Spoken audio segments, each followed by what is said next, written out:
Just tinuro niya po. Kaya science literacy ang answer. Yes po. Dahil yung question ay nag-ask about sa picture books. And using picture books is a practice. And science literacy refers to the practices you use to understand science. Okay, thank you for your comment, Ma'am Zolfa. And please comment guys if you're back so we can start. 1.3K kayo dito guys. So comment if you're back. Okay na talaga if you're back and you're eating while watching. Magmukbang kayo guys while we do our FB live. Okay, hi Ma'am Mary Chris, you're back. Mag-react lang kayo guys if you're back. Then, mag-react kayo ng blue heart guys, blue heart. Blue heart if you are back. Okay, now everyone, let us proceed. So, we're gonna have a Zumba.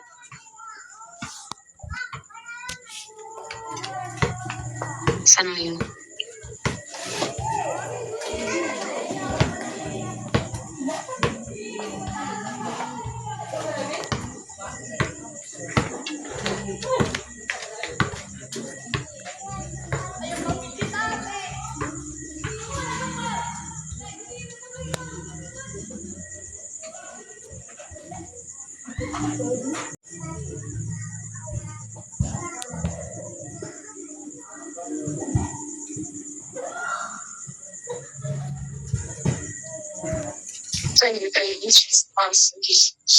So much.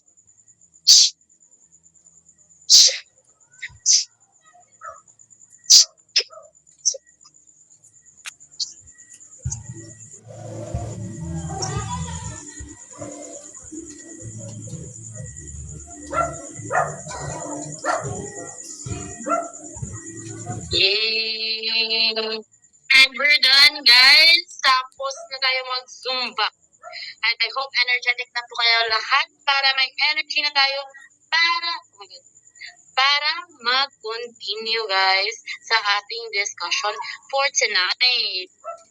Okay, so let's see our slideshow back again. Back to reality na po tayo. Here we go. Let's see.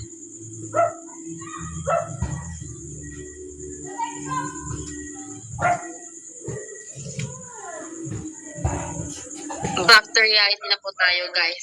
So, two integrated science process skills as well as the science process skills activities na nag-nurture ng mga science process skills. Ang daming science na words, guys. Pero laban dahil these are more scientific words, guys. So, yung science process skills natin, everyone, ito ay ginagamit natin para ma-nurture din ang ating scientific thinking. Now, ano ba yung scientific thinking? Now, scientific thinking is the process of developing new ideas from situations that allow them to respond to problem situations. So, this is basically you. Ang mga children pala, na they are able to develop new ideas from situations na na-experience na nila. Tapos, yung mga na-learn nila from those experiences, alam nila paano gamitin upang mag-solve ng problems sa iba pa na situation or something na parallel lang na situation. Similar or maybe parallel na situation. So, I was thinking guys na nakikita ko ito sa mga cousins ko, yung mga baby cousins ko, yung ginagawa nila na nagpa-problem solve sila. Pero wala akong video doon. So pumunta ako sa next best thing. Pumunta ako sa TikTok guys. At may nakita naman akong baby, cute talaga niya guys sa pag-problem solve niya.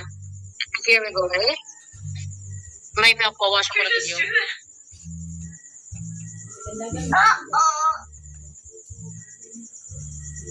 Come on, you can do it. Come on.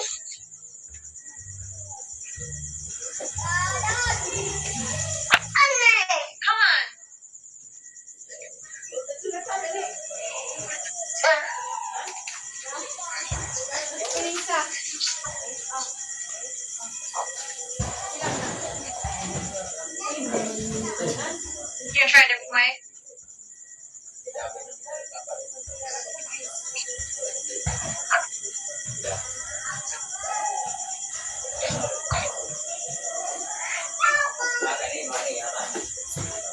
Oh, nag-chat ng baby. Max! That's so good, baby! Ah! Okay, so nakita nyo guys na children are actually able to problem solve kanyan. Diba? Yung situation na ino-observe niya, ginagawa niya ay yung nagsastack siya ng isang bottle sa itaas. Pero, na-observe na sa pag-stack, sa repeated na pag-stack niya yon, na-realize niya na ayaw talaga. So, he found another way.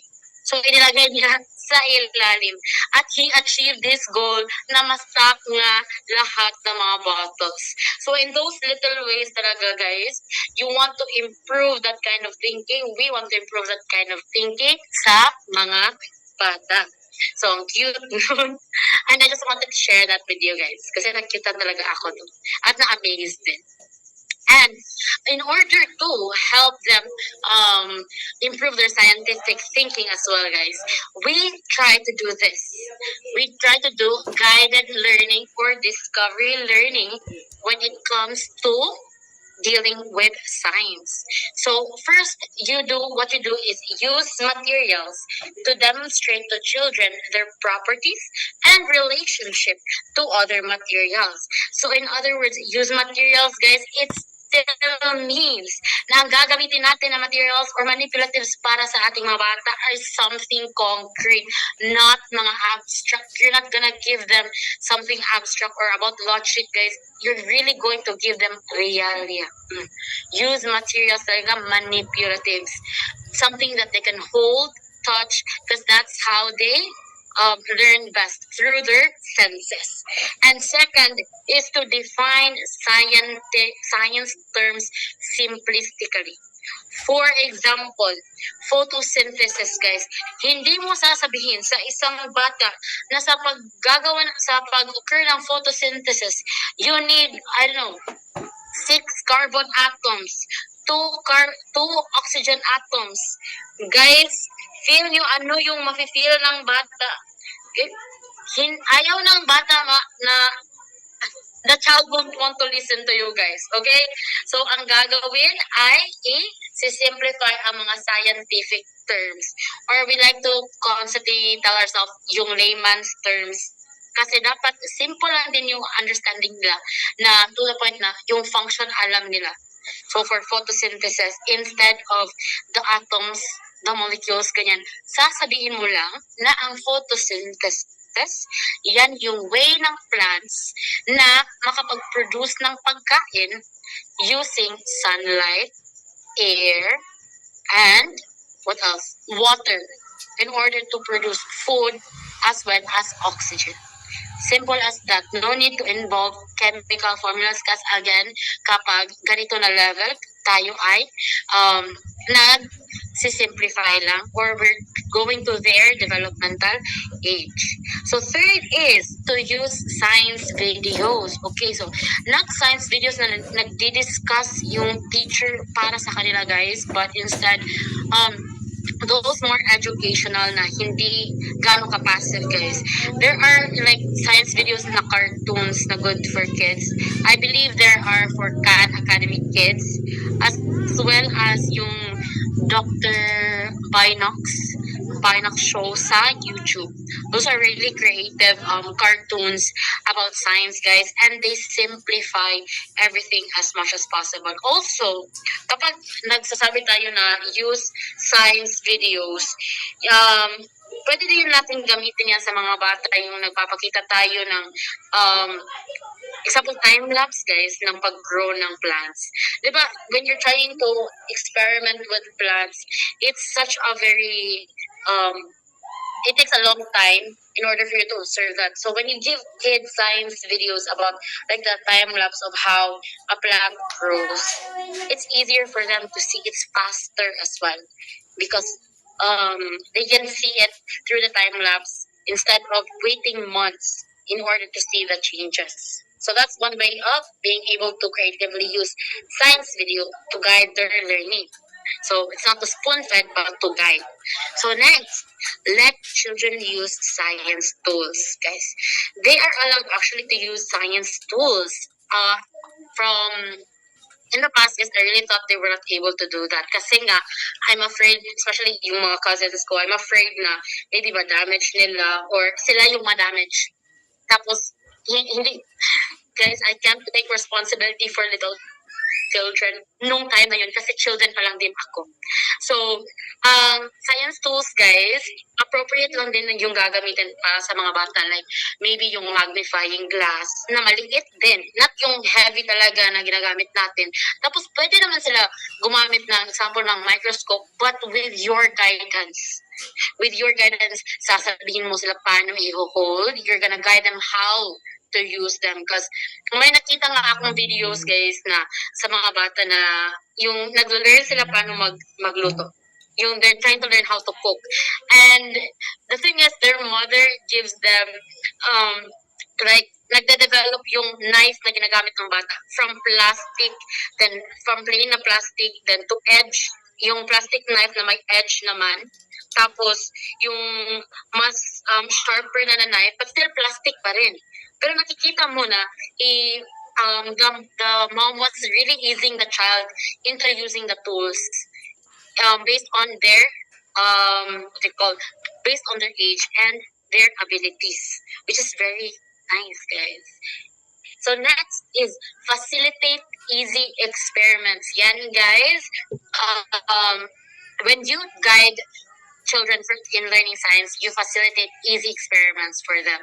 You don't do hard experiments that maybe uses very toxic chemicals. You use the ones that are very friendly for children, the non-toxic ones, especially when you deal with like colors. May non-toxic colors, di ba? Di ba may label yun, yung mga materials na ginagamit. Dapat may label na non-toxic, ganyan. And especially, you're gonna handle hard to handle materials as like kapag when you're trying to experiment, guys, like maybe baking soda and vinegar. Children can experiment with that. It's not that harmful for them as long as it's not about you're not gonna let them play in the vinegar, guys. No.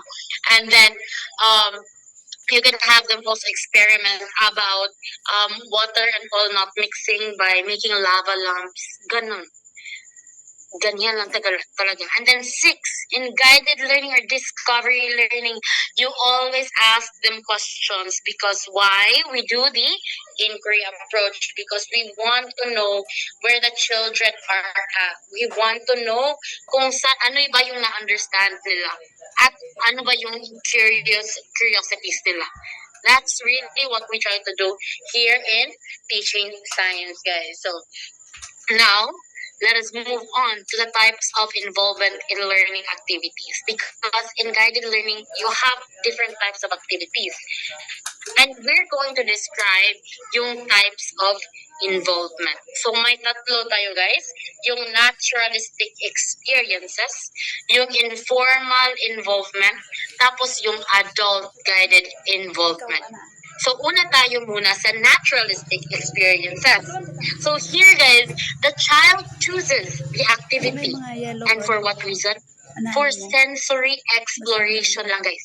So, there's a lot of materials that they can play with. Familiar, guys, kung saan makakakuha yung bata ng naturalistic experience na type of involvement, na siya lang at yung environment mostly. Yan yung science learning center na try to comment which type of science learning center do you think na play naturalistic experience na involvement?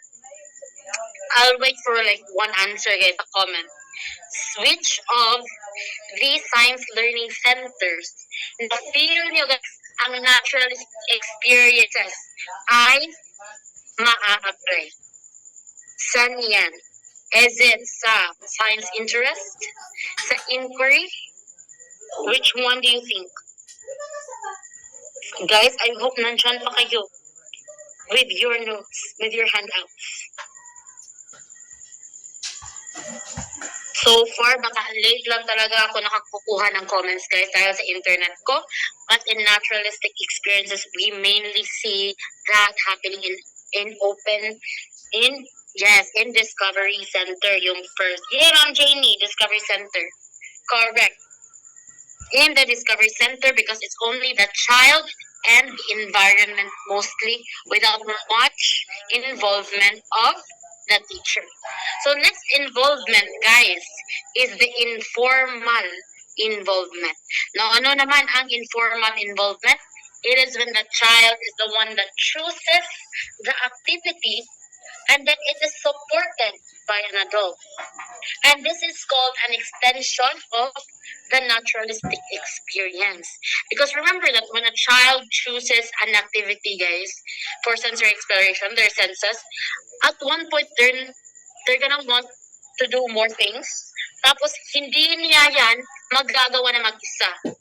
Kaya by that point na mag-ask siya ng help sa adult, kaya ng teacher, kanyang parents, you are now supporting them, which turns the involvement from naturalistic experience to informal.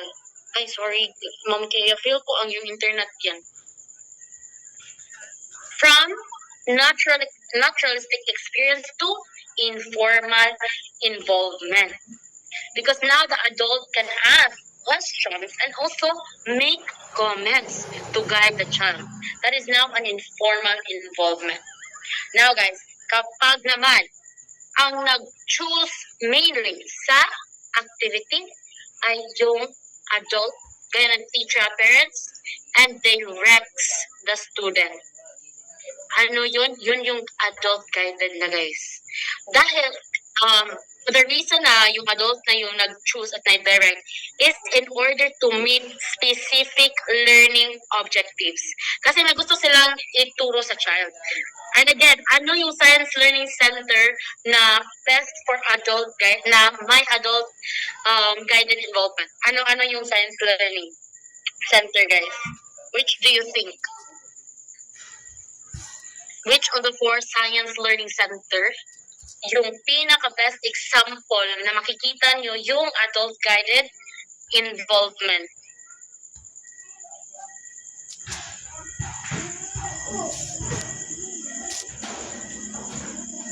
Hindi ko pa nakikita yung comments. Feel ko talaga ito sa internet ko.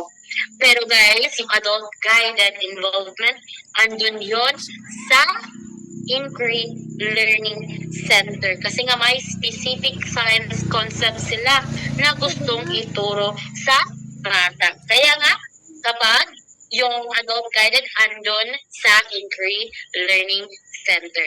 So these are our three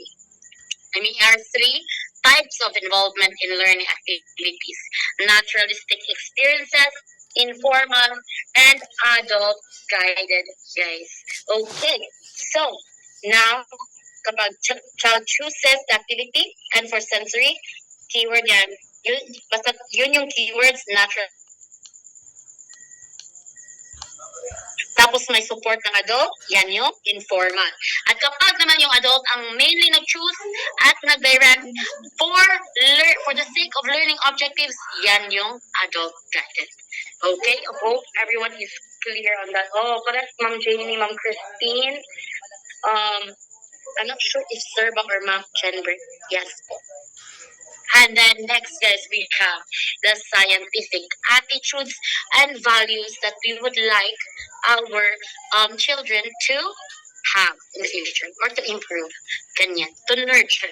You have open-mindedness, curiosity, perseverance, resilience, honesty, objectivity, willingness to suspend judgment, love for nature, stewardship, collaboration, creativity and critical thinking, risk-taking, precision, and responsibility and accountability. Let's go through them one by one. Okay. So guys, open-mindedness. Yan yung considering newly discovered thoughts and ideas. So, alam naman natin na a lot of children can be closed-minded because they wanna really just focus on their own thoughts and ideas, diba? So, we want to nurture open-mindedness na kapag may new idea na ibibigay sa kanila, hindi nila i-reject. They're willing to listen. especially when kapag may gentle parenting, 'di ba? Kapag may ideas ni mom or ng papa ba ng parents or ng siblings na kailangan mag-listen din yung child dahil hindi niya i-reject yung discovered yung new or thoughts and ideas na hindi sa kanya, 'di ba? Yun yung pagiging open-minded. And then naman guys, yung curiosity. It is wanting to explore and learn. And one of you said, I'm sorry, Ma'am Noralie. Ganyan po talaga ako. Ita-try ko na i-apa yung voice ko, Ma'am Noralie. Sorry po, Ma. Okay, so yung curiosity, guys, yan yung wanting to explore and learn. So yung wanting to explore and learn. This is something that's very innate to children, guys. So children are naturally curious about everything. That's why they keep asking questions. And that's why it's something na dapat is still continue ng mga child natin because there are tendencies, di ba guys, na there are teachers or even parents nga kapag nag-a-ask yung child ng question, hindi na nila ini-entertain. Dahil nga, ayaw na nila. They think it's annoying, pero dapat kasi i-entertain yung questions, especially if it's something that they want to learn. If they're showing that they want to learn something. Because the tendency of that is the child will no longer ask. The child will no longer be curious kasi you keep turning them down. So that's why it's a very this one is a very important attitude as well to keep. Thank you. So next, guys, we have is perseverance. Okay, so it's continuing effort despite failures to achieve something. Okay, so for example, ito yung ginagawa niyo sa board exam, guys, na not every time sa class nyo that you understand everything, but despite that, you still continue to put effort in order to understand because yung goal nyo is to be a licensed professional teacher and of course, pohon by God's grace, a top notcher. So in the context of children, guys, there are really children that when they fail, they're going to do it again. For example, I've seen my cousin, he keeps running. He keeps on falling and he keeps on crying, but then pabalik pa rin siyang running, guys. He still goes and runs and it's because I think we let him decide kasi kung para sa kanya, is it too painful for him to continue or does he still want to go? Kasi when you scare, I don't know about you guys, pero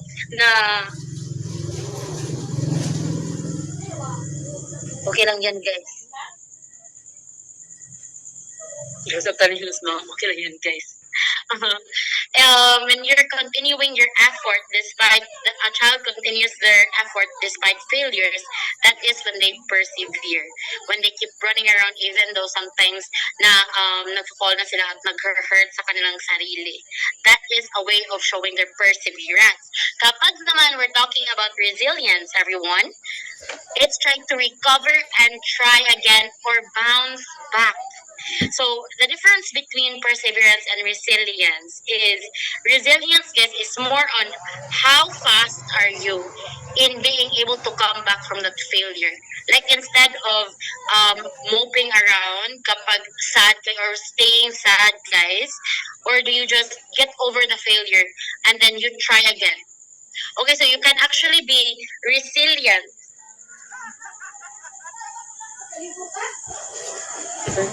Guys, kalaban ako yung dyan sa comments, guys, ha?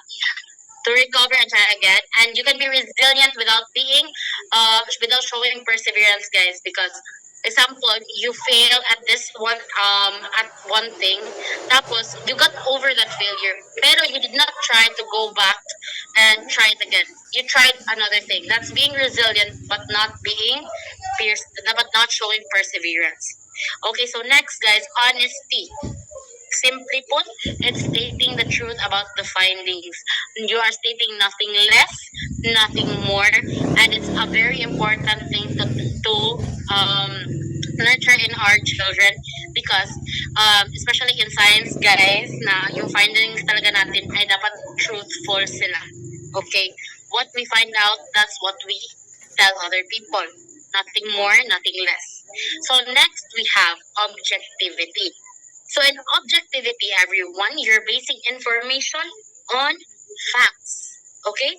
So sa facts kayo nagde-decide. Hindi kayo nagpapadala sa mga biases ninyo, especially those gender biases, and other, what you call this? Like based on you're basing on the person, those kinds of biases, you have to stay on the objective side in order to be fair. And it's very important in science because we don't want anything to get on the way of the objectivity of, example, our research. It's not supposed to be subjective. It's supposed to be objective in the sense that we base our conclusions on the evidence. Okay, so everything you have to say, share, is based on facts or evidence. And then willingness to suspend judgment, guys. This value is delaying an action until new or full information is discovered. So what this means is that you're willing to hear out all sides, or you're willing to wait until some new information comes to light before you make a decision. So kapag example, may nag-aaway, tapos sinabi ng mga especially with children, guys, you're not supposed to judge immediately. And you're willing to hear both sides. Example, may dalawang bata na nag-aaway, you're going to hear out both of their sides, and in order to get the full story. This is why willingness to suspend judgment is really important, especially if it's with kids, dahil nagbibuild din ito ng empathy among the children because they're not quick to judge. May mga nalalaman ba, may brown out daw kay Mambayl ni guys, especially sa willingness to suspend judgment, it prevents you from being somewhat an asomera, guys, or being quick to judge other people, or being too quick to quickly judge things around us. And next, we have love for nature, everyone.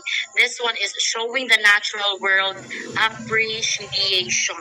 This is an important value or attitude to show to nurture in our children, because they are growing up in this world, guys. What we leave behind them is supposed to be a very nice environment, but so far with climate change and all of that is happening, it's very rare. Maybe it's not going to be a very good environment for them. So for now, it's important that the children really are shown love for nature, especially in science. That is what we want to instill in them. And next is stewardship, which means supervising an activity, everyone. So stewardship, you know that all of you know that children are like very socializing creatures. Children love to socialize, guys. And in their way of socializing, they try to develop stewardship in supervising activities, especially when in science, there's a lot of activities you have to do in science. And when they show stewardship, it shows that they are learning to be more scientifically inclined, guys, because they are wait lang. Just something wrong with this. Okay, teka muna.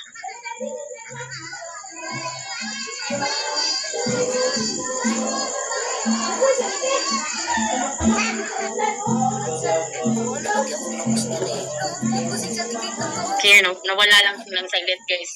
Okay, so stewardship, dahil it's important for them in their social life as well as in their science, as quote unquote, as future scientists, na magpakita silang stewardship, because a lot of the scientific activities need collaboration from different people, and in that they learn how to supervise different activities.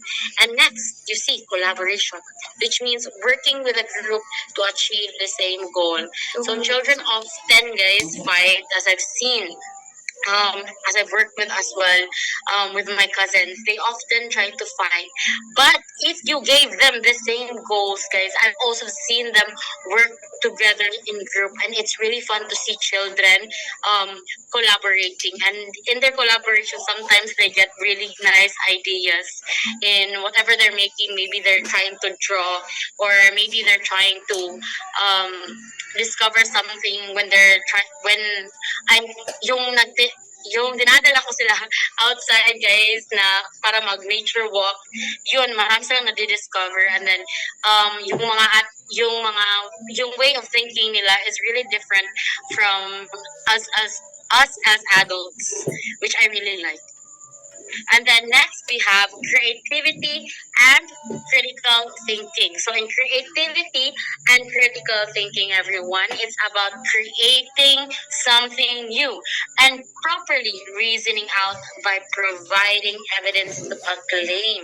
So in here you are able to create. So here we expect children to create something new, which they can really do. As I've seen them try to draw things, yung nagda-draw sila. Tapos, yung properly reasoning out naman, yung nagbibigay sila ng evidence, may mga bata talaga, guys. I know, I'm sure you've encountered, sino kaya sa inyo, guys, na naka-encounter ng mga bata na may sinasabi, tapos na, example, you're scolding them for something you've already done before, like yung nag-mimic sila sa iyo, ganun. Tapos sinasabi nila, nagja-justify sila sa iyo na kana ate, ikaw nga na gumawa ng ganito, 'di ba? They're providing evidence to their claim. Ganyan. Simple things like that. It shows their critical thinking, and then you're just gonna look at them like the child is correct. Tapos nag-mimic lang pala talaga sila sa iyo. So yeah, we have to also be good role models to them. So the next scientific attitude, guys, is risk-taking. So what is risk-taking? It's willingly taking action despite the risk. So dito naman, guys, you're not going to just take an action that even though na-risk, it's also calculating the risk. Dapat alam mo maglagay ng pros and cons. Dapat alam ng bata na maglagay ng pros and cons at then i-evaluate. Mas heavy ba yung cons kesa sa pros? Ganyan. Mas heavy ba ang pros kesa sa cons? Dahil kung mas heavy naman yung pros, adi go despite the risk, diba? That because it's showing that just because the pros outweigh the cons, it doesn't mean that the cons no longer exist. You are taking action despite sa mga cons. So next, guys, we have precision. So the precision is performing something to a precise degree or consistent degree, guys. So ito, yung precision, pinapaulit-ulit, alam mo nang gumawa ng isang bagay na paulit-ulit. Okay, kahit it's in the different context for a child, like alam niya na, especially yung how to take care of themselves sa pag-CR na. Alam na nila na pumunta sa CR by themselves consistently. And then, yung alam na nila paano mag-paint.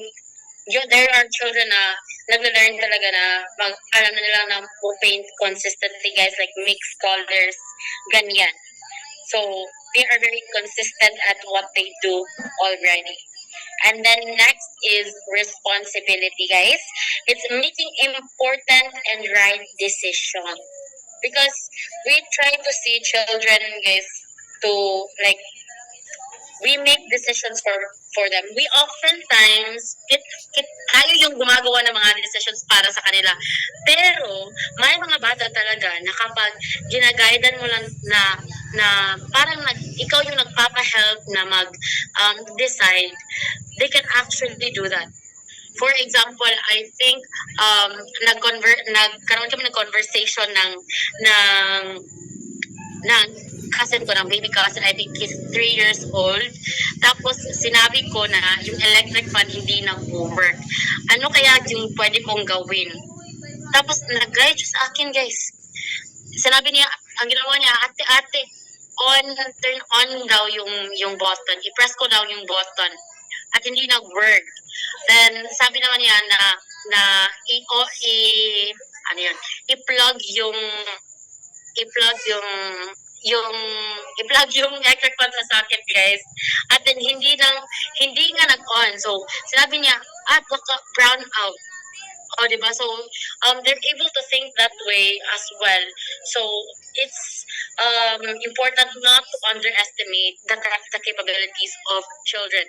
That's why they can also take some form of responsibility in making important and right decisions. Even in little things, guys, na parang sa kanilang mga damit, ganyan, na nag-a-ask kayo ng kanilang mga permission. It's one of the ways to improve responsibility para sa kanila. And then we also have accountability, everyone. Ano naman yung accountability? It's being liable for your actions or decisions. Ito, I've seen a lot of children, guys, na ayaw talaga maging accountable for their mistakes, na yung ginagawa nila is they blame someone else. Even if clear na nakikita nyo na sila yung gumawa ng mistake. Kaya it's important for us it's important to us to teach them accountability, and oftentimes, guys, ginagawa natin yan through being models. Okay? So, hindi natin sinasabi kung ano ang hindi dapat ginagawa, pero ipinapakita natin kung ano dapat ang ginagawa nila. So, for example, kapag ikaw rin na nagkaroon ng mistake, willing ka din na maging liable for your actions para naman na mag-mimic ng bata. Okay. So, now we have all of the scientific attitudes and values, everybody. So, we have the open-mindedness, curiosity, perseverance, resilience, honesty, objectivity, willingness to suspend judgment, love for nature, stewardship, collaboration, creativity and critical thinking, risk-taking, precision, responsibility, and accountability. Okay? When you're basing off of facts, ano yan? Objectivity. Kapag you're willing to, accept new ideas, ano yan? Yan yung open-mindedness. And about naman yung willingness to learn, or want to explore, that is curiosity. Gandun time si Sir Jean. Ano naman, kapag yung again and again you fail, pero nagtatry again ka pa rin at the same thing. Yan yung perseverance. Kapag naman you are able to bounce back very well, that is resilience. Kapag naman you're stating what is being found, no less, no more, that is honesty, guys. Kapag you are willing to work with others to achieve the same goal, that is collaboration. At kapag naman you are willing to supervise an activity, stewardship. And love for nature, of course, you show care for the environment, and willingness to suspend judgment, guys. Ano yan? Yung willingness to suspend judgment is to wait for possible more information or to listen to all sides. And kapag naman you are willing to take action despite the risk, ano yan, guys? That is a risk-taking. And if you're able to perform something to a consistent degree, ano naman yan? That is precision. And if you are able to be liable for what you do, you are showing accountability. And if you are able to make important decisions, you are showing what? Responsibility.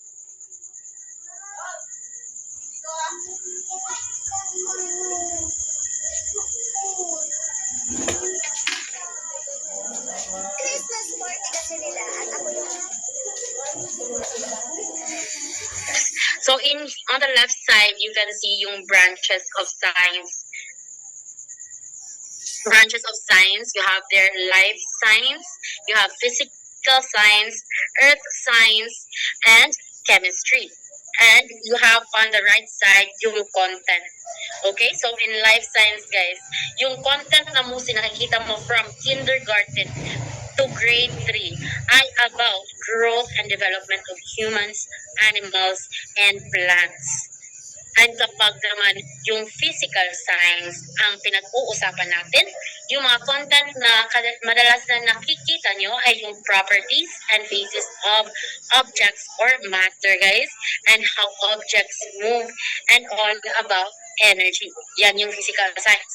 Sa earth science naman, nakikita nyo yung weather and climate, earth patterns and resources, and heavenly bodies. And last but not the least, sa chemistry, na all about matter. And then, here's the thing, guys, sa kindergarten, yung science kasi hindi siya subject. All the BEN guys, all of you elementary, our generalist, RBS, Net, and he said no, that in the kindergarten, science is not a subject, but rather a what? A domain. A domain na tinatawag na understanding the physical and natural environment. And yung life science, earth science, at physical science, yun ay hindi branches of science in the sense sa kindergarten, pero tinatawag yan na subdomain. So sa life science natin guys, ang makikita na ma-encounter dapat ng mga kindergarten ay about sa body and senses nila. So you're going to be talking about body parts and their uses, and sa animals naman, yan ang characteristics and needs of animals and how they grow. For plants, characteristics and growth of common plants, yung mga madalas makikita natin dito sa paligid natin. And then for physical science naman guys, you are going to, the children are mostly gonna talk and learn about physical properties and movement of objects. And sa earth science, different types of weather and changes that occur in the environment. Pero, ma'am, saan yung branch of science na chemistry? Guys, hindi yan na nakikita as a subdomain dahil yung chemistry is integrated with the subdomain physics or it's all about and pwede lang talaga siya i-integrate sa physical science. Kaya, hindi siya considered as subdomain sa K to 3 science. So, remember that, especially dahil baka lumabas sa board exam, guys. So, sure. Another interesting thing about the K to 3 science curriculum, when I was looking through it, guys, walang specific talaga na science curriculum for grades 1 and 2. Like, ang makikita mo lang talaga is yung grade level nila at then yung grade level standards. And there's nothing more than this. Kaya sa grade 1 din, describe lang talaga nila ano yung dapat malaman na ng mga grade 1 students. At kapag babasahin nyo yan guys, wala ito sa handouts nyo guys, pero nandyan lang yun sa science curriculum na masa-search lang. Pwede din later i-upload ko yan sa link. Kasi na-view lang talaga yan sa public sa internet guys. So sa grade 1, at the end of grade 1, learners will use their senses to locate and describe external parts of their body, then identify external parts of animals and plants to tell the shape, color, textures, taste, and size of things around them, to describe similarities and differences between two objects, to differentiate sounds between animals, vehicles, musical instruments, ganyan guys. Mostly grade 1 level standards are just a little bit higher than you would expect from yung kindergarten. Okay, so nandito para siyang Mr. Maligaya.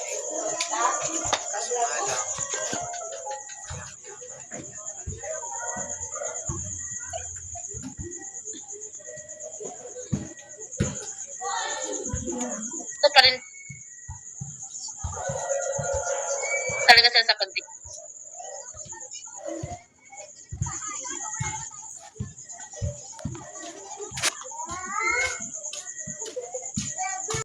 Okay, so this is what you have to remember kapag science sa grade 3.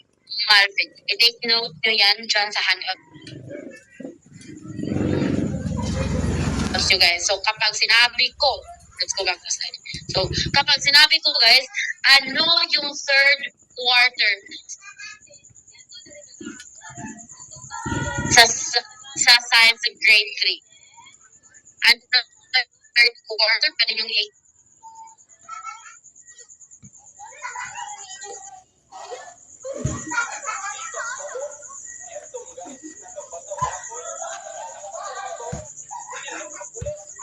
Comment, sabihin nyo yung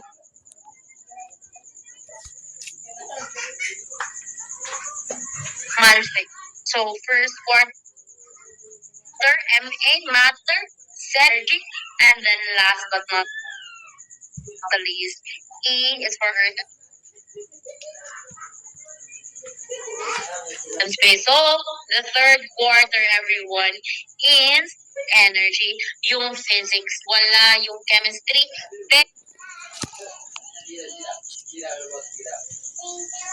pero nakikita nyo na yung chemistry kapag grade 3 na sila. Gets ba so far? Well, gets nyo there, tapos okay lang din yung mga signal nyo dyan. Kristen Jade, Malve, correct ma'am. Natural living things in their environment, force, motion and energy, and of course, earth and space. Huwag nyo yang kalimutan kasi baka i-ask kayo niyan sa board exam. Okay, next guys. We're gonna talk. Now, I've already talked guys about ano yung science, how students learn science, how we're supposed to teach science, and what has to be taught in science based on the curriculum. Now, ito talk about natin, everyone, is what does the teacher need to know about science? So, dapat ba talaga na very deep yung understanding natin or dapat talaga scientist level yung alam natin upang makapagturo ng science? Hindi, guys. Just the foundation. So, when I was looking through this, I realized na a lot of the concepts are already discussed in your Gen Ed science. So, most of this is an overview. I'm only focusing on what was not entered in the Gen Ed science. And most of it, guys, nasa self-study nyo yan, guys. Okay? Guys, i-print nyo rin yung self-study, please. Na-print nyo ba? React kayo kapag na-print nyo. Dapat na-print nyo, guys. Kasi dun ang information na mas focused on Gen Ed science. Ganyan, guys. So, here we have life science. Ano dapat yung malaman natin as teachers sa life science? So, life science is the study of living things and their interrelationship with the environment. Because children need to know about their surroundings. So, first, yung growth and development of humans. Sa Chan, dapat natin alam yung 7 principles of growth and development and stages of human growth. So, familiar yan, guys? Alam nyo itong dalawa. Nandyan yan sa, I believe, sa child and adolescent learners natin. Diba? Yung 7 principles of growth and development and stages of human growth. And here lang, mag-review lang tayo na development begins from top to bottom. Ano yung top to bottom, guys? Is it cephalocodal or proximodistal? Kapag top to bottom, yun ay cephalocodal. Tapos kapag naman center to outward, that is proximodistal. So yun yung 1 and 2 na principles. Third, guys, development is affected by the maturation and learning of a child. Yan ay nagsasabi about sa genetics at sa environment ng child. About nature versus nurture. Yung nurture, ano nang learn ng child's environment, at nature, yung genetics niya. And then, sa fourth principle naman, guys, activities progress from simple to complex, of course. Simple to complex. Dahil we go from senses to abstract thoughts, guys, or senses to concepts. And for development and growth are always ongoing process. It is continuous. And 6, development and growth move from general to a specific structure. It mostly talks about how children mostly develop which motor skills first, growth or fine, general to specific, growth or fine. They go from first, they have to generally master the growth before they can develop their fine motor skills. And then in the last but not the least, guys, growth and development occur at varying rates. So it's important to learn the last part because there are really parents or even other teachers, di ba, na nag-compare ng mga children. Pero hindi naman yan pwede dahil each of them has their own timeline. Each of them has their own pacing. They grow and develop and in varying rates. So we cannot compare them like that. We have to have patience. Next is the stages of human growth. Ito lang. Kapag you have 5, you go from infancy to childhood to juvenile to adolescence and to adulthood. Na lola ka na, lolo ka na, guys. See that? You went from crawling to almost crawling again, guys. From crawling to a baby to almost crawling pag matanda ka na rin. So sometimes really go back to the beginning. Okay, so that's for growth and development of humans. We also have to know about growth and development of animals. So we have this example, the life cycle here, which refers to the stages of growth and development of a living organism. So this is the general animal life cycle, guys, where you start with an egg or a young, and then they hatch or they become infants, and then they become adults, and then they reproduce. And then those reproduced eggs and young, they start all over again. While those that are adults na, guys, or past na, or very old na, they die, but the young ones continue on the cycle. Ganyan.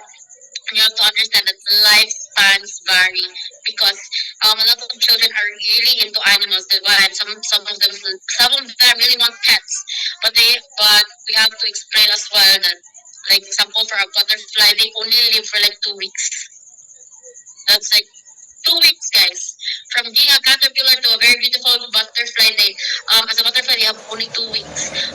Sea turtles, they can live for like hundreds of years. Dogs, about 8 years, 16 years. I think I'm pushing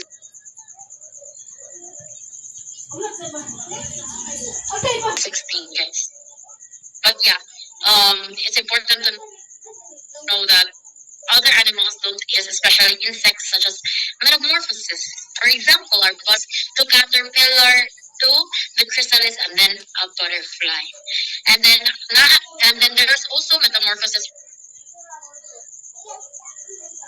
for yung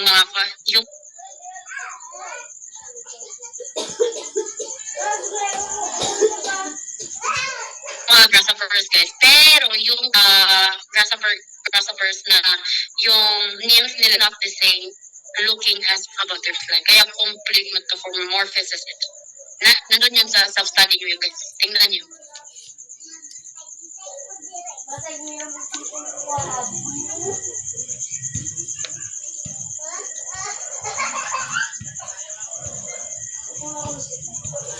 And then birds and reptiles are similar in that they produce and mature into adults. So I believe, have you encountered this in your genet science, guys? Na yung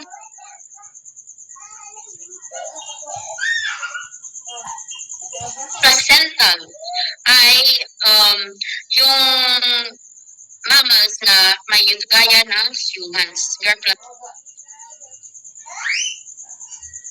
placental animals. And then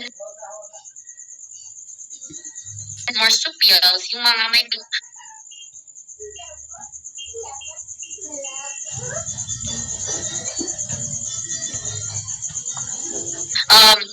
give birth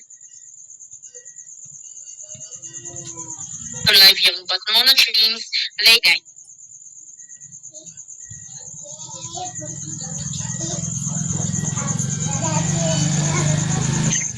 So, andito naman, so, in general lang talaga into a mature plant, Dito sa kasaliman sa ito ko. Ay, nang pagsabay. Hinay ito. Hinay daan. then it Dyan. flowers or it creates cones and the cycle starts over again.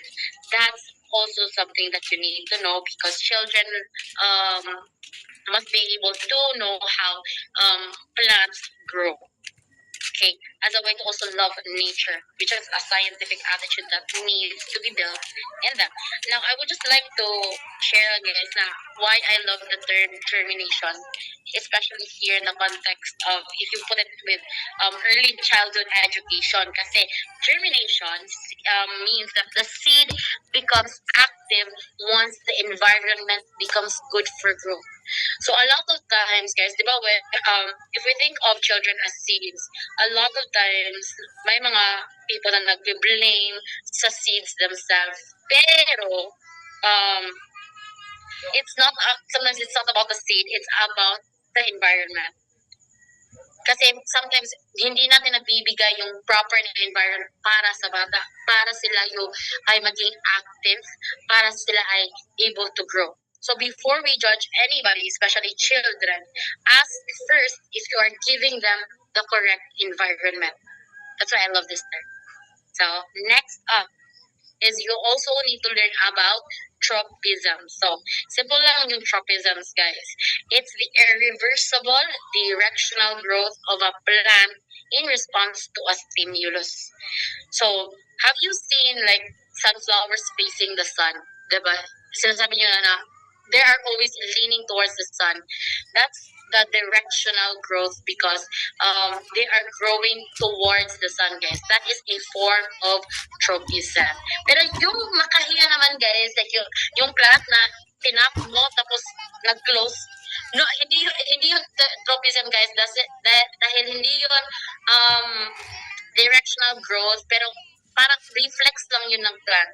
So, hindi yun tropism. Yung talagang yung plant ang nag-lean towards somewhere, towards light ba, towards gravity, or towards touches. Yan yung tropism. And it's more on your self-study, everyone. Please read your self-study. And then, next guys, we have chemistry. Kaya pa ba, guys, so far? Shake muna kayo, guys. Shake. Muna kayo din. Kasi feel ko, baka tayo bitaw na kayo dyan. Mag-shake.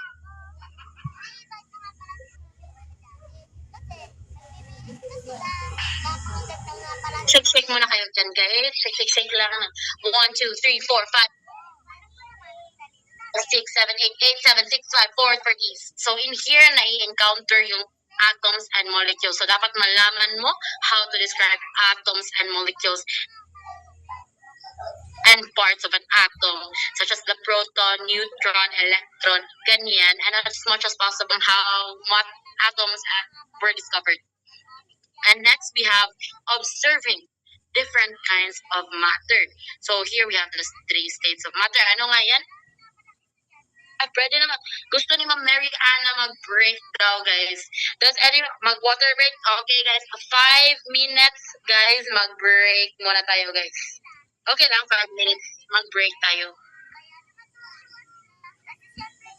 Go, guys. Water break muna kayo, guys. Mini break. Go.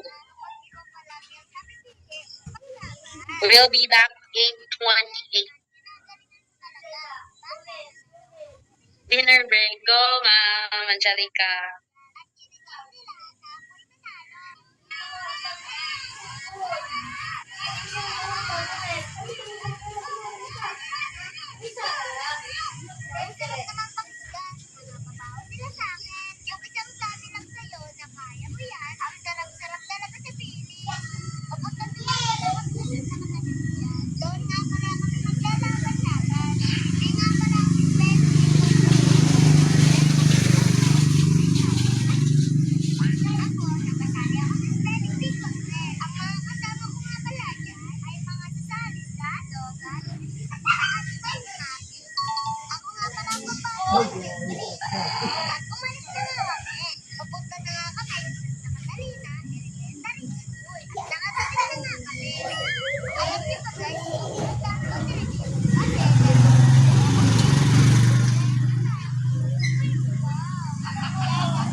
Go guys, kain lang kayo. Ay, naranasan ko. Ako, buisit naman kasi yung luto na yun eh. Nandito nga pala kami sa loob. Kasi, dito kami sa mga gagawin. Wala nga pala yung room namin. Ay, after po sa quiz, may 10 minutes break po tayo. Ay, pupunta na natin kasi dito kami maglalaban-laban. Yay! Sinamahan ko pala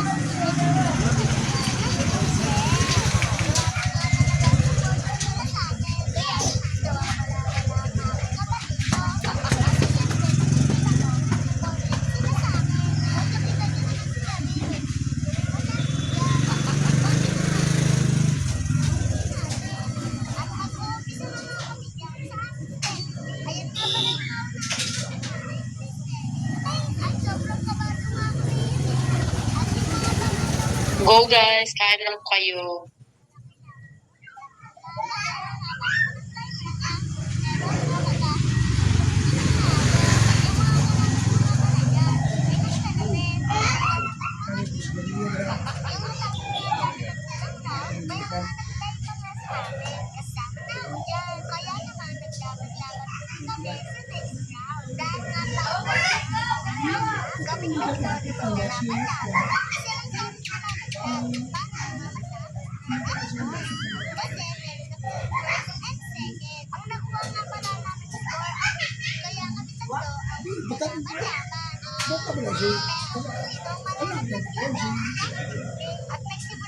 Oh, anak mo mali?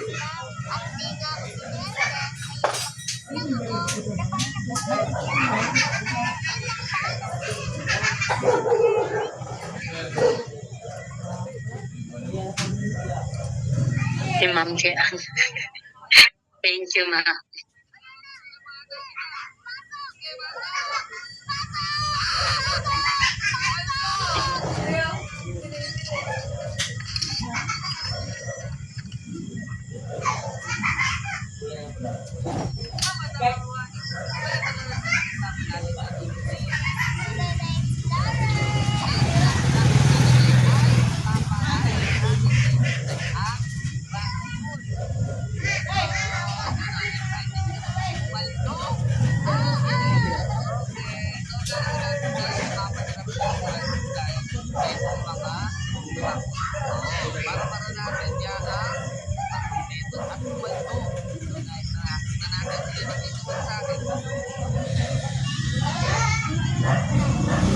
Ma'am Marvy, yes po, BSN po ako at si Sir Jean, yes po, open po yung captions. Kasi may klase yung Flexi-Learn doon.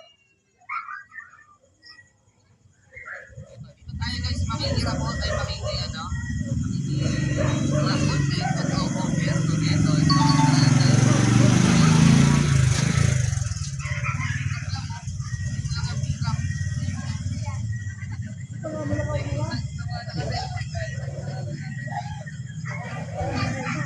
Ayan guys, ipinito muna natin guys, no, dahil itong mga laman na to ay naka-favorite pa lang.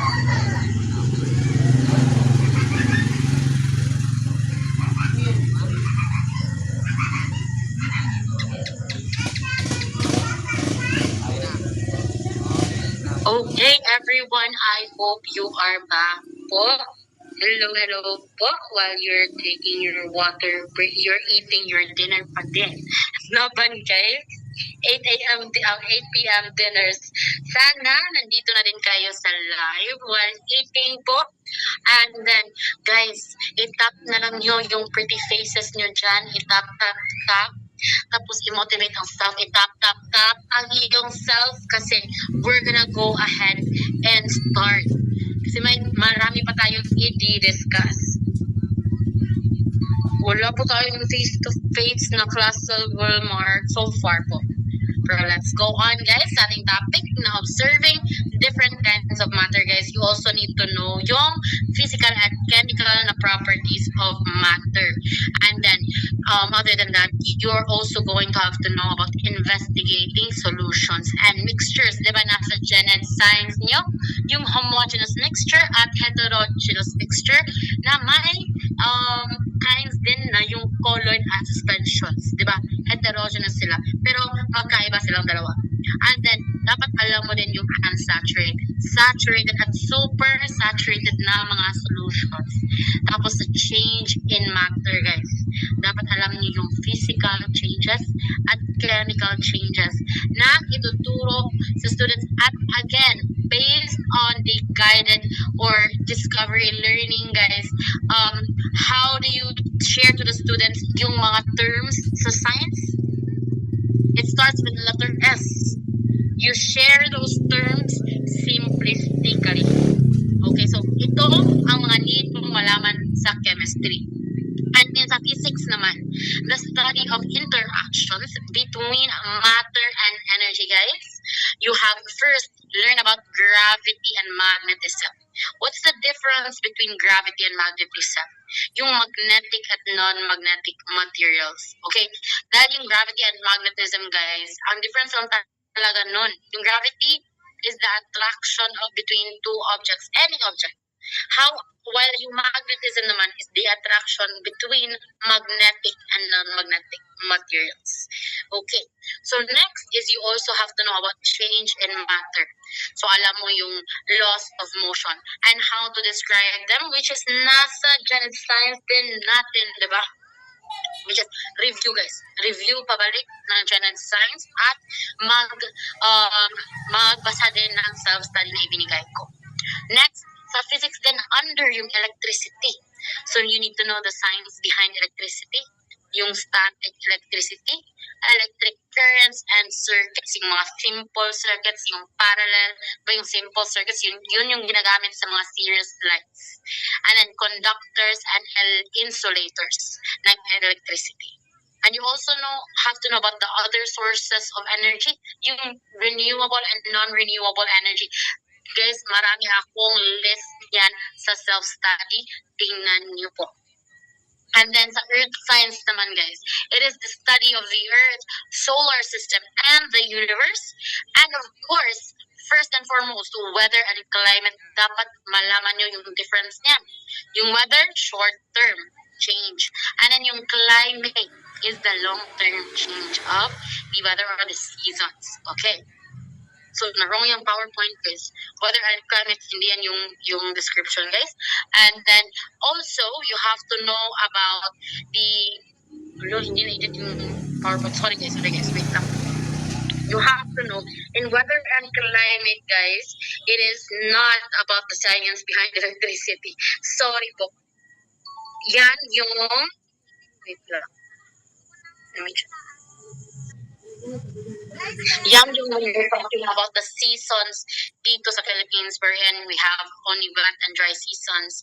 Ano yung climate dito sa Philippines? Our weather, sunny, rainy, ganyan. And then earth patterns, guys. It's I'm actually talking about the sun, the moon, the phases of the moons. Those are patterns on Earth. And then we have the Earth's resources as well, guys. We have the types of weather, seasons, and climate change. I know, guys. Sorry talaga, guys. Ito yung sa weather and climate, ang nasa Earth and resources. The types of weathers, season, climates, and climate change. Pero yung Earth's resources, yun yung mga water forms, yung land forms, guys, mountains, plateaus, ganyan. Dinifferentiate ko yan lahat sa self-study. So, just remember the keywords dun. I really need you to read those as well as a form of enrichment. And then, we have yung heavenly bodies natin, guys, na classifications of heavenly bodies. Na kailangan natin alam yung mga stars, planets, satellites, comets, and etc. Nandun yun din sa ating Gen Ed Science. And of course, later na tayo mag-quiz, guys. I will spare you from the quiz. We'll go back to the quiz later when we finish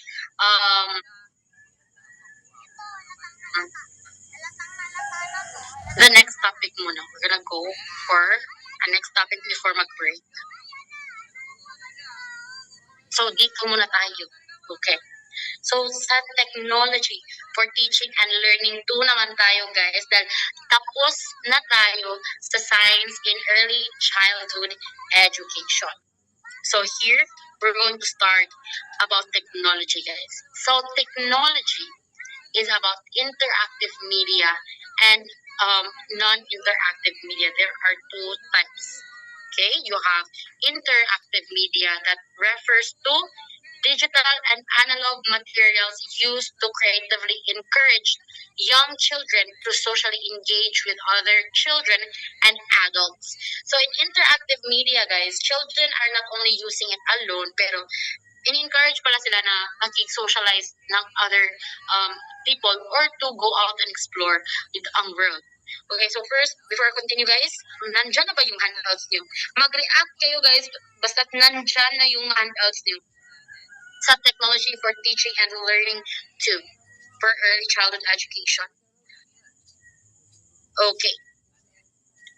So after the interactive media, we have the non-interactive media, which is the exact opposite lang, guys, ng interactive media, na ito yung tools and media that does not promote active engagement and learning that lead to passive viewing. Diba? Sa interactive, ini-encourage to socialize. Pero sa non-interactive media, it does not promote active engagement. Okay? Nag-review lang yung child.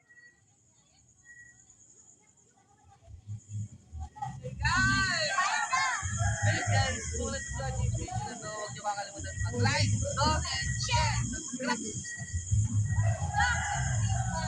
Inuputok na bilhin sa CR. Ayaw pagtutok ha. Pagkatapos sa eskwela. Pagkarong laki mo, arong hindi mo magbalik-balik ka rin eskwelahan.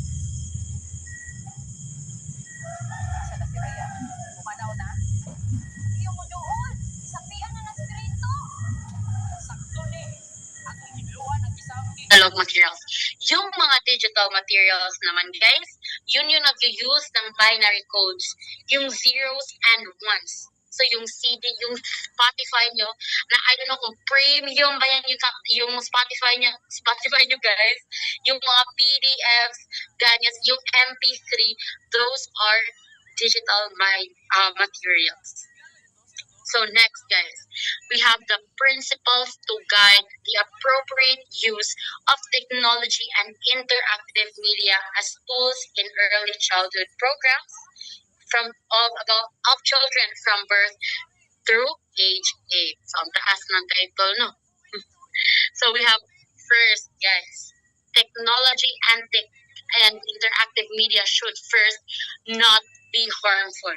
So no screens before bed or an hour before bedtime. And the reason for this, guys, is yung screens kasi, yung UV light from the screens ng mga gadgets, they mess with your way of producing melatonin, especially for children. Diba, have you experienced na you want to sleep na, pero pag face ka na sa phone mo, nagtitiktok ka na dyan, nawawala yung parang hindi ka na gustong matulog. You're suddenly awake.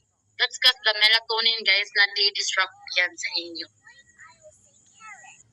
Melatonin, yeah. And then, guys, you should avoid fast-paced programs because the problem for that is it becomes overstimulating for the child. Okay, kapag overstimulating yan, mostly anong nagagawa ito? Nagtatantrums yung child, diba? So sa Bisaya pa, guys, sa puto na sila, diba? And then also avoid violent content because again, we have to model what? Good behavior for the children. And violent content, and again, they're very quick to mimic everything around them. So the violent content that if you don't censor that out, they might as well try to repeat those actions or those violent things on those content. So that is not the way to use technology and interactive media. Next is to eliminate advertising and unhealthy messages on apps. Yes, because those ads, guys, not everything is good for the children. Some of them are like illegal sites that maybe ma-press ng child, and it will lead to like a very wrong website that wherein they should not be there at all. Kaya yan yung first rule. It should not be harmful physically, mentally, emotionally. Second is it should align with developmentally appropriate practices to be integrated into early childhood programs. So in here specifically, kapag 18 months below, guys, discourage the use of screen media. Except kapag video chatting, especially for families, guys. Because I don't know if maybe may mga anak ng OFW dito, guys. Kasi anak ako ng OFW, mga OFW before, nung OFW yung parents ko. The thing is, wala pang video chatting noon. Guys, wala pang clear na video chatting noon. Call lang yung nangyayari. Kaya, ang nangyari sa akin at sa parents ko, kasi napunta ako dito sa Cebu, mga 2 years old ako. Ay, 1 year old, mga 1 year old plus. Tapos wala akong contact sa parents ko. So, lumaki ako sa aunt ko. So, ang nangyayari is kapag pumunta na sila, kung pabalik na dito sila sa Cebu, hindi ko sila na-recognize as parents, guys. Kung kukunan nila ako, iiyak talaga ako. Magtatantrums ako kasi para sa akin, hindi ko sila nakikita, hindi ko sila naririnig. So I was never really able to form emotional connections with them when I was young. So this is why it's very nice na exception yung video chatting. Especially kapag far away yung parents or anyone of your family or friends na may connection ka talaga. So that's why. And then next, guys, is to limit digital media use for children ages 2 to 5 years to no more than 1 hour per day. Because everyone, the goal for children is to learn through play, through their environment, and not just in the digital world or the technology, guys. They have to learn through their environment, so you have to expose them to learn to the environment. That's why it's very good to use interactive media that will encourage them to go out and play. Like maybe medias that like sparks their curiosity about different flowers, because then yung mga bata na curious at then lumalabas, nagpa-find ng flowers, diba? It just triggered yung curiosity nila or yung interest. And next is it should be intentionally chosen with professional judgment. So sino yung mga professional, guys? An example of that is us teachers, or even I believe a psychologist they can. And then teachers are responsible for choosing the appropriate technology and interactive media, because the media they have to use has to be usable for children, easy to understand, because it also has to have content that is appropriate for them. It's easy for them to navigate. It's not that complex, okay? And it's safe to use. That's why teachers are going to be the one who judges what they can use in the classroom. And then fourth is be active, hands-on, fun,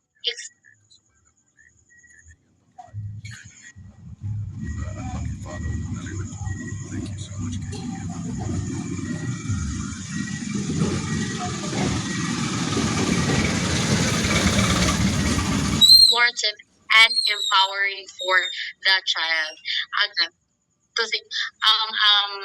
An example of that is like maybe they're playing games na pang simulation games.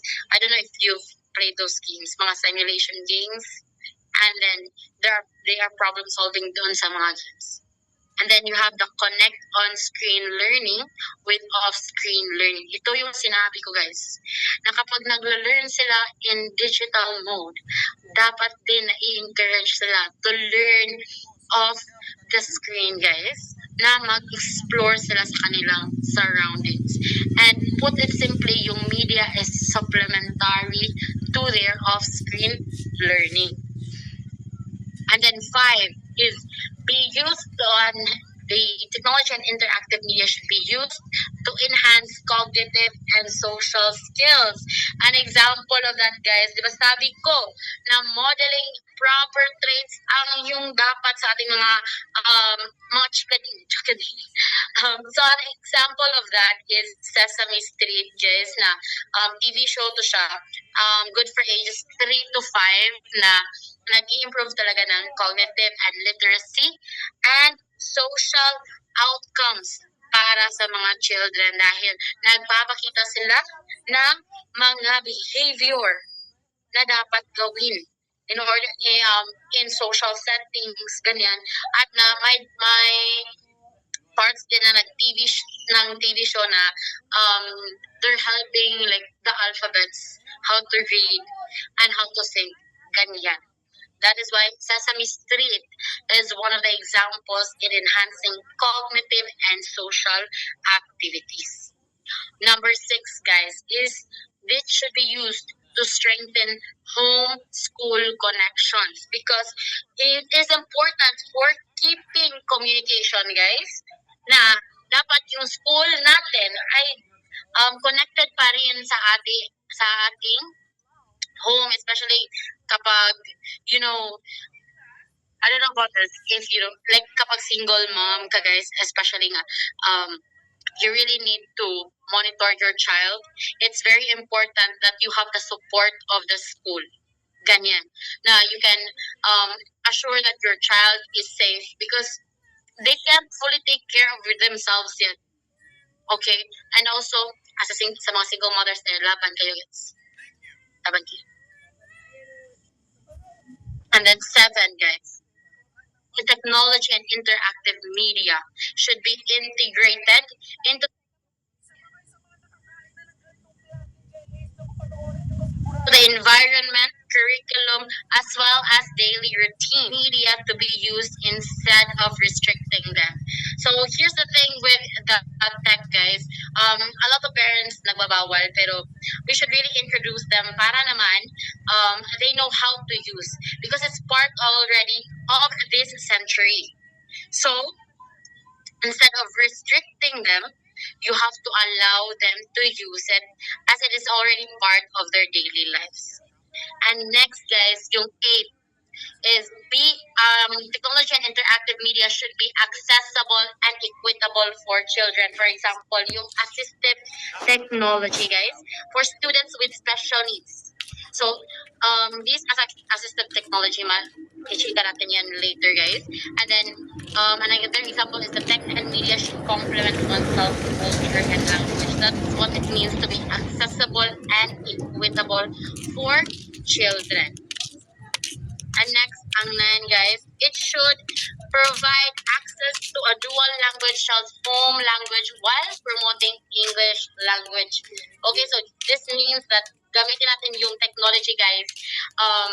In those, especially here in the Philippines, a lot of us have different languages. We're both promoting yung English language and our own language. So, for example, like yung Google Translate, yung app, guys. Nakalimutan ko yung app na mag-learn ka ng different languages. Yan yun. Okay. So last but not the least, guys, before we have our break.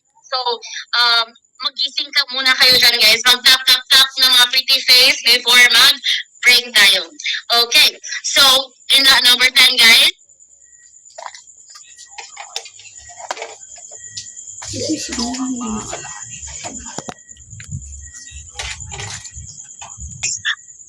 Technology and internet and co-using. Meaning, guys, dapat yung parents alam din paano gamitin yung mga gadgets at they need to use it with the child.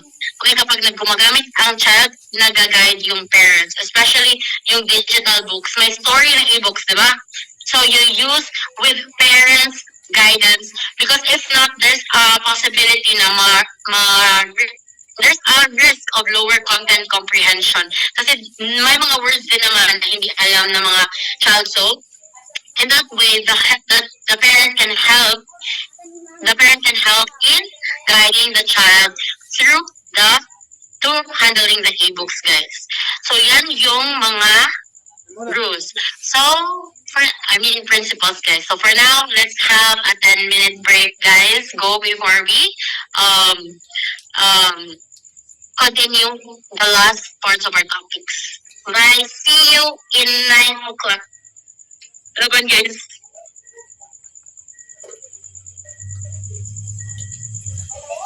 Kaya niyan, guys.